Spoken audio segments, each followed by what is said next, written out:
27 years in the construction industry. How can somebody look this good? You think after 27? Better. That's much better. Okay. But anyhow, it's an interesting field, and we see a lot of things going on, a lot of differences and stuff. These two companies have always been looking at something new and trying to find something different to do. And that's basically what we're talking about today. Access to the work zone is always a problem. It's always been a problem, and it probably always will. We got to try something new to improve it. This right here, your typical project, this is what you see out there all the time. You see miles and miles of brake lights that are going on all over everywhere. I don't know if you saw on CNN a couple Mondays ago.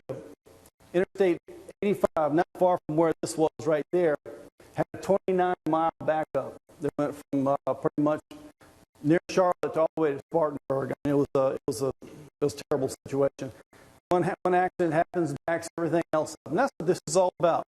Miles of brake lights, and unfortunately, you take this right here, you got to get all your equipment from here over to there. That's the only problem you got to deal with. And it causes a considerable amount of problems, of course. This is the road that we're talking about, really, Interstate 77, what we're going to be talking about mostly.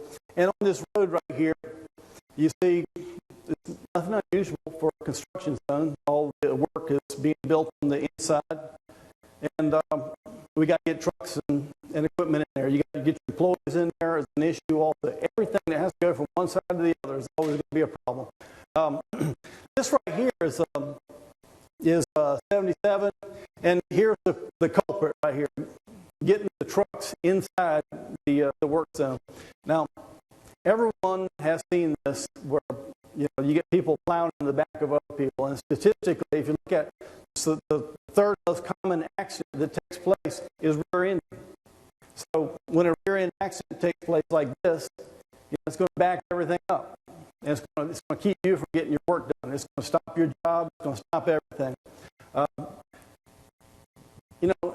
Distracted drivers are going to be out there on this section of road. Every section of road that's being built or not built in the United States, every mile of interstate is going to have a certain number of accidents. Unfortunately, when this accident takes place while you're doing the job, it's your problem. It's your problem for a lot of reasons. It's your problem because you can't get equipment, people, and material in there. You got problems from lawsuits. You got problems from people complaining. You got issues all over everywhere. Lawyers in Charlotte, you can't swing a cat without hitting a lawyer. Sorry, Brad, I don't mean to throw that. But anyhow, this problem right here is kind of funny. I saw a statistic just recently. How many people in here have BlackBerries? About half the room. I read a statistic that said just recently that people who use BlackBerries are just about as efficient as people that smoke pot. Can you believe that? Okay. While they're driving, yeah. Now, this guy, somebody could be driving along behind this person and they're going to run into the same kind of problem. So, anyhow, some of the considerations. Communication with the trucks, both company and independent trucks. Now, a lot of things can be solved if you get your people together, meet with your people, talk to these people about how to make this turn, how to get into the work zone, how that's going to happen in a way, to give motorists plenty of activity space where they're going to see the lanes are changing. But the problem you have, sometimes you take your company trucks and you don't think about the independent haulers. And then sometimes you hire an independent hauler and they hire the work to someone else. So you got 2 or 3 tiers of people that are involved in trying to get into the work zone, and it's always going to be a problem. It's a very good practice anytime you got to do this stuff where if you have a pre-shift meeting where you're going to talk about all these things that's going on for the day. Training for all that enter the work zone. If anyone has to enter that work zone for any reason, they should be trained on how to do it. Your employees have to get in and out. You got low-boy drivers that have to bring equipment in and out. You got all kinds of problems, all kinds of ways that you can look on.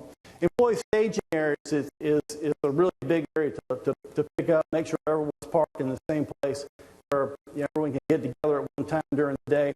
I've seen a lot of companies that make the staging area inside the work zone instead of outside. And that's always going to be a problem because then you got employee parking to add to the problems that you've already got. Here's another problem you got. Once you get the trucks in there, then you got to get them out. This is a problem that, there's all different kinds of ways of dealing with it, but unfortunately, you see a lot of companies that are still hiring these truckers and paying them by the load, and they're taking unnecessary chances getting out of the work zone. And when they do that, accidents happen, and then the new trucks can't get into the work zone. This is just a typical opening in the barrier wall that was on Interstate 77. What we're seeing on a lot of them, a lot of companies are using this area right near the access area to park their equipment. You see people parking their cars right at the opening in the barrier wall. So when people pull off, the truck has to avoid it. They have to, it's like an obstacle course. As soon as they pull off of the work zone, you see them parking equipment there. You see people standing around. And I saw something that was most unusual just recently on a job in Georgia, where someone had actually put the porta-johns right at the opening in the barrier wall. Now you think about that, a truck pulling off there, and he has to avoid hitting a piece of equipment, and the only thing to hit is the porta-john. So there shouldn't be anything around this area. When a truck has to exit the work zone, they have to pull off, and they're traveling at a speed of 45, 55, 65 or more, they have to have a clear area to pull off into. Just like we showed before, when you have a problem where you have to get trucks into the work zone where there's a ramp where they have to cross 3 or 4 lanes of traffic over, that's going to be a problem in situations like this. No one really likes the people that are building the road. They're probably the most unpopular people in the city, and they're not the most courteous drivers in the world to let an asphalt truck in front of them. So people don't typically let them over, and it's a lot of times if someone has to get off a ramp, and then they have to move 4 lanes over to get into the opening of the barrier wall, they're going to take unnecessary chances. They're going to take risks that don't need to be taken. And we see that a lot. And when these accidents happen, you may think they're not your trucks, and they may not be your trucks, but everything that takes place on this job here is yours. Every accident that takes place here, you got a high potential of being sued over. And it doesn't make any difference if it's not your truck. You still have an obligation to make it as safe as you possibly can for the people that have to enter it. Some considerations on this, of course, the EMS people, ambulance, fire engines, things like that. What happens if you got a problem on your work zone and an ambulance has to get in there and they miss the opening in the barrier wall? How far do they have to go around to get to the next opening or next ramp where they got to make a full turn? They got to go back in the other lane, head down, get on the ramp, and come back around. They got a good possibility of getting there an hour later. And if you have a need for emergency people, that's a problem.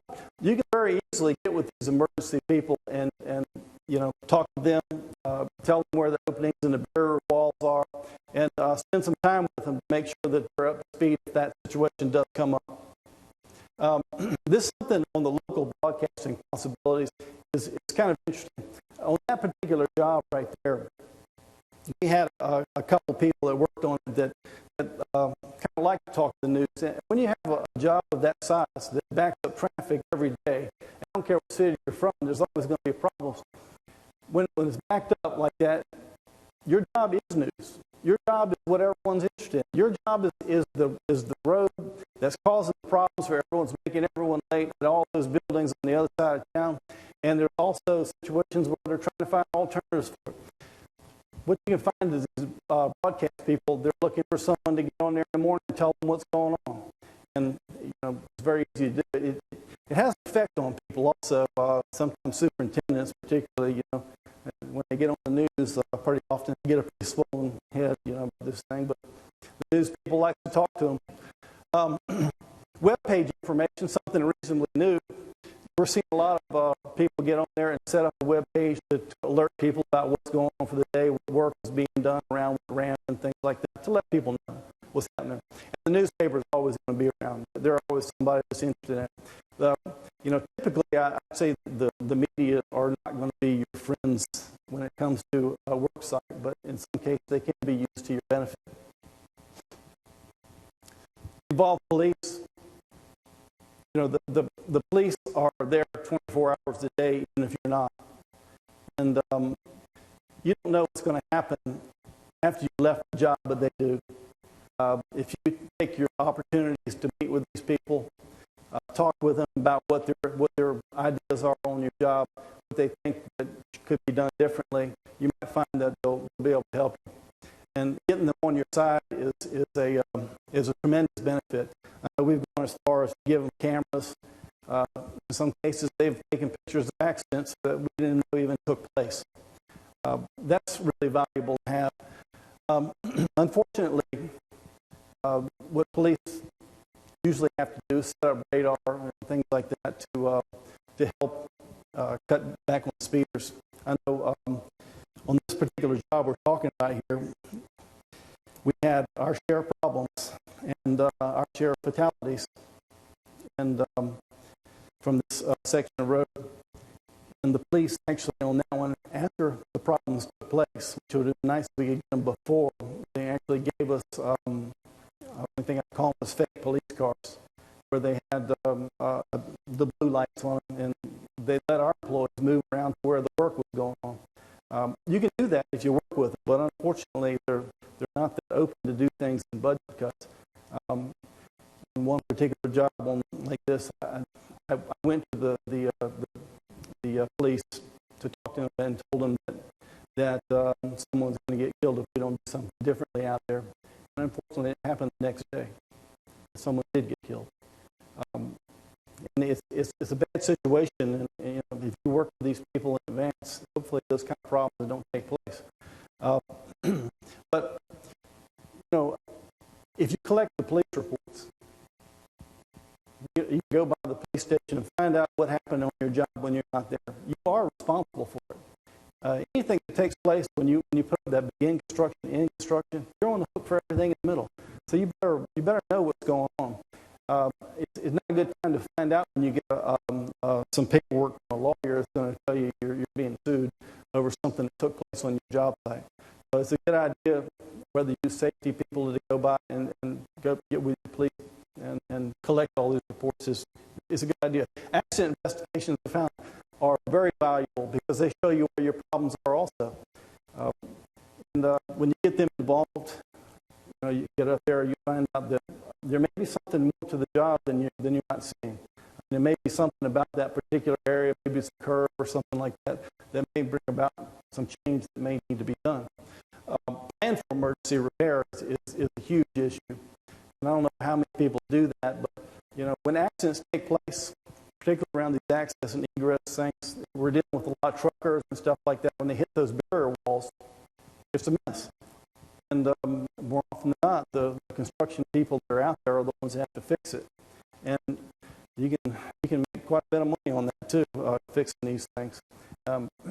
Resetting the barrier walls, you need to use gray walls, you need to use loaders, and you need to keep track of how many employees you're using out there. And that can all be billed to the persons that had the accident's insurance company.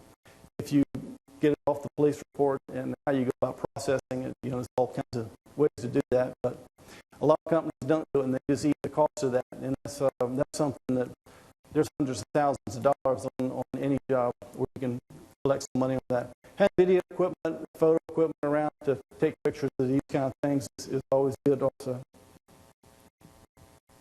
Internal traffic control plans is something that so many people have been working on for so long. Dave Fosbrook here from NIOSH, we've been talking about that for years. How to set up the traffic control on your jobs, not off the job, but when you're on the job. Where things are parked is huge. Protection for hidden dangers such as catch basins or open holes. That's big for a trucker or your employees or anyone that's going to be swerving off there and they got to get into that work zone. Any kind of excavation or pipe work and stuff like that, obviously that opening in the barrier wall shouldn't be used if it's too close to it. But we've seen a lot of them where they have. And of course the fourth one is probably one of the big ones here. You know, watch for inspectors as well as employees. You know, inspectors don't like to walk any farther than they have to, so they're going to park their truck right where they can. And believe it or not, we have more inspectors' vehicles hit than their own, because they usually like to park pretty close to the things. This right here, I took a picture of this on a job that I saw where we were doing the overlay for someone else's project. And what you see right there, those are open holes for catch basins, right at the opening in the barrier wall. So there's also an impalement hazard, obviously. So when you're driving a truck and you're going to exit into that barrier wall opening at 45 miles per hour and you got to deal with something like that, you create an obstacle course that's almost has got its own dangers associated with it that are even worse. Considerations of lighting the access area, make sure that everyone can see where it is, everyone should know where it is. There should be some discussion about how far it is that they need to be, the traffic needs to be before they pull out, if they have to exit through those openings like that. You know, there's a problem that we've got also when the lane looks clear, 2 lanes over, that it looks clear, but it may not be because someone's going to be changing lanes. And that does create a problem also. It's happened quite a few times, but this thing about the truck inspections, the subcontractors, anybody ever here hired a trucker that you think were not quite up to speed on what they should be as far as their equipment? Maybe not quite up to speed, probably almost there, but anyhow, you get your safety people out there, look at these trucks, look at them from the standpoint of what kind of condition they're in, from the tires, turn signals. You got to look at your flashers if they're good enough to get in there. You know, a lot of them are just going to use their regular flashers before they enter that work zone. And half the time their flashers are covered with asphalt, you can't even see them. Some of them put beacon lights on top of the truck, but the vehicle directly behind them can't even see that. So, you know, looking at your trucks that are entering your work zones can eliminate a lot of your liability as well. You know, consider the driving capability. Now, you know,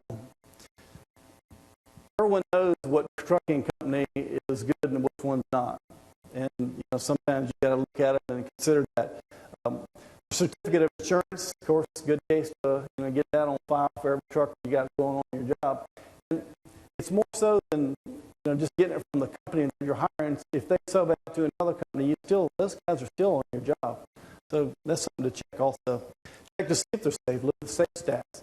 You can find out a lot about a trucking company, that kind of stuff, and you look at how many out of services they got, how many times they're getting pulled over, with the range like. I really don't know how some of these trucking companies are even staying on the road. I don't have the slightest idea. You know, when you look at the safe stats, you get up to 75, they're supposed to trigger the state to come in there and pull their DOT records.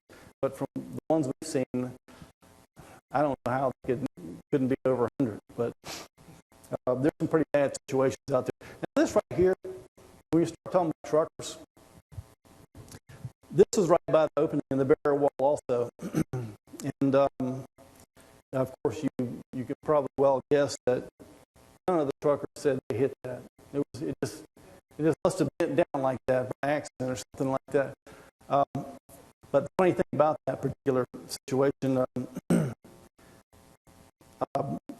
the DOT, I got the record from him. We found out which truck it was that did it. But he appeared the next day with that same number on his truck, but it was completely painted, different color, brand new looking truck.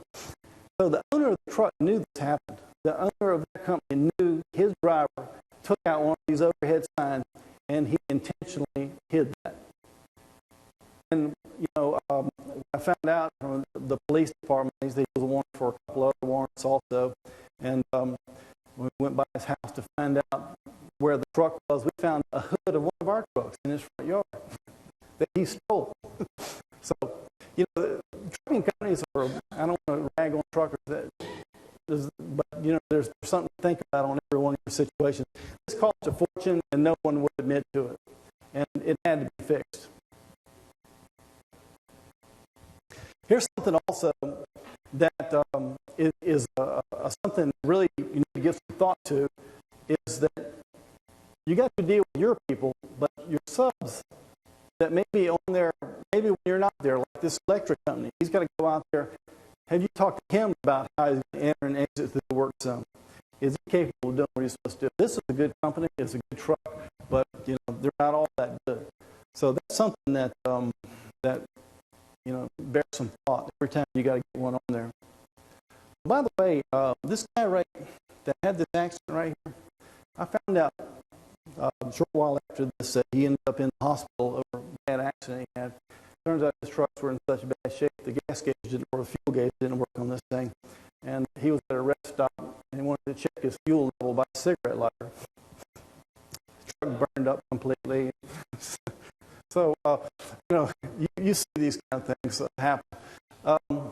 Consideration of this pre-shift meeting. Get together with all your people. Pull them all together. Let everyone know what everyone else is doing. And that way it's going to be the safest one possible. It's not that hard to do at the beginning of the day. And typically everyone's there. But every now and then something comes up where someone misses the thing. Now, this took place over here as an interesting picture. It's pretty old, but same things are happening. They had a pre-shift meeting with all the people that were going to be working on there, but one employee showed up a half an hour late. So he figured he'd get out to the work zone by his bicycle. So he was not going to go to the opening of the barrier wall. He was going to ride his bicycle across Interstate 85 at 9 o'clock in the morning, and he thought he would just be able to throw his bicycle over on the other side. So he wasn't going to use the opening in the barrier wall. He was just going to make his own way over there. This has to be thought about also. He died in that accident, and you see the state police are moving the bicycle away, what's left of it. Here's something this is a barrier wall opening up there around this area right there that's coned off. If they're not being used, they should be closed off. They should be made safe for anyone that's going to be trying to get on your work zone. There's a lot of people that could want to be there for reasons that they shouldn't be. Just recently, in Charlotte, I saw that one of these jobs, somebody got in there and pulled all the copper wire out of the conduit for recycling. When they went to turn lights on, obviously they wouldn't work. So people that were getting into that work zone, they shouldn't have been there. There's other things, other people that shouldn't be on there also. Kids get on there. One of the jobs I recently saw, we went out there and one of our trucks was stolen, and went out there to find the location of it. And the funny thing about it was, there was a van parked there that wasn't supposed to be there from a church. And when you looked at it a little closer, you found the ignition was ripped out. So what they did was they drove that truck till it was about to run out of gas, found an opening in the barrier wall, went in, parked that truck, and stole one of ours. And it happens when you let these people on your job site. You don't have anything to gain from it. But they should be protected. Kids are taking these three-wheelers back there. It's getting to the point where construction's going on everywhere, and that's the only place they've got to ride these things. If it's on your job, you got a serious problem. So these openings in the barrier walls are the way in, and a lot of times the parents are involved in this also. The parents will put these four wheels on a trailer, drive that thing right back into your job site, and let their kid run loose in there. And of course, when the kid gets injured, happened to you before? Yeah. Well, those things are, they're getting more and more dangerous. I know we got sued over a $9 million lawsuit where a guy wiped out on one and had severe injuries, and we were responsible for it, of course. But these things are huge. There's a lot of things that you can do. These barrier walls, they need to be closed off. And when openings are not being used, they should be closed. Watch for the vehicles. Now, this is something that's kind of funny also. The news people. Anyone ever had news people pull up on your job site and just set up a boom where they're going to do a broadcast from your job site? They kind of neglected to mention it to you. Well, if they have an accident while they're out there, who's going to be on the hook for that? So they're there also. Channelization devices be checked regularly, make sure they're clean and in the right location. These things need to be looked at all the time because all kinds of things are taking place.